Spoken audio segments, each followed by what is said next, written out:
Liliana Guzmán.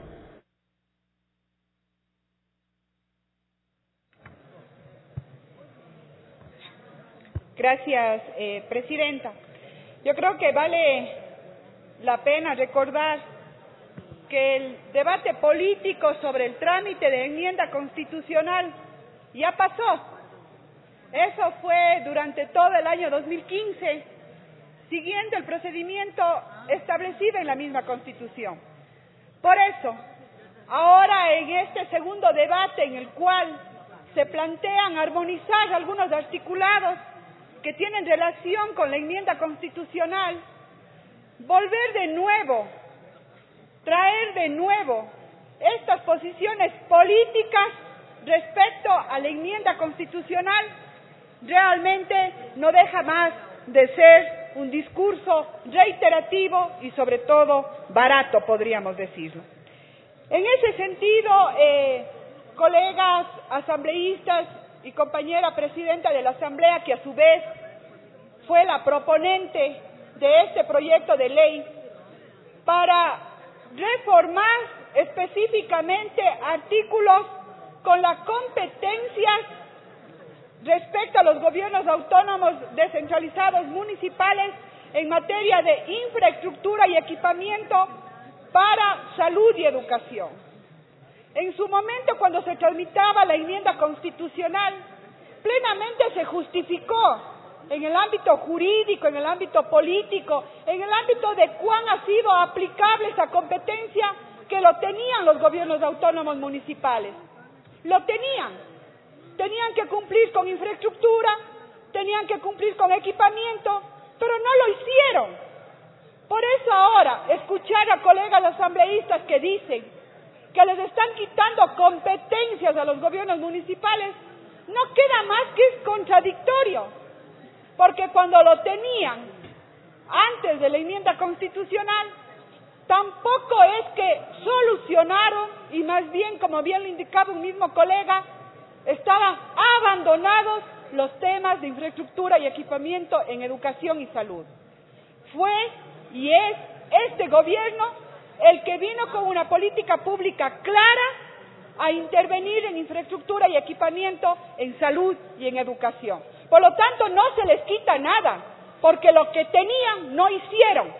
Y pueden decir por falta de recursos, pueden decir por lo que sea, pero no lo hicieron. Por lo tanto, en este momento, cuando armonizamos los artículos de competencias, infraestructura y educación dentro del COTAD, que es competencia del gobierno central, porque así lo ha venido haciendo, porque si tiene la generación de la política pública, lo correcto es que también tenga esa capacidad de infraestructura y equipamiento. Pero se deja abierto, porque así también lo mandó la enmienda y así lo propuso en su momento, dado la compañera presidenta, y luego debatió la comisión, y ahora con algunas correcciones que lo pide el colega asambleísta Terán, que mediante convenio con el ente rector en salud y en educación, los gobiernos municipales que quieren, ojalá no clientelarmente, tener recursos para poder invertir en salud y en educación, lo van a poder seguir haciendo, pero tiene que existir ese convenio con los entes rectores. Y eso es importante dejarlo claro para que no se venga aquí a tergiversar que como que se les está quitando y que no se les está abriendo esa posibilidad. La misma reforma deja abierto ese tema, que previo convenio con el ente salud en este caso, con el ente educación en este caso rector, puedan mediante convenio cumplir el ejercicio en materia de infraestructura y equipamiento. Y para concluir, colegas, vale mencionar también aquello que fue enmendado en la disposición transitoria primera en el numeral 9 respecto al plazo para creación de los gobiernos autónomos regionales. Es un nivel de gobierno creado en la Constitución y por lo tanto la misma Constitución determina que la ley fijará el plazo.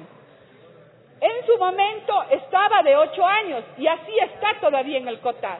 Y hemos visto que esos 8 años están por cumplirse y no ha existido esa decisión política, no ha existido esos acuerdos políticos entre principalmente los gobiernos provinciales, para poder configurarse y crearse estos gobiernos regionales. En vista de ese análisis que hemos podido hacer en la comisión conjuntamente con los entes técnicos en materia de planificación, se ha determinado poner un plazo porque así lo manda la Constitución. La ley tiene que fijar un plazo.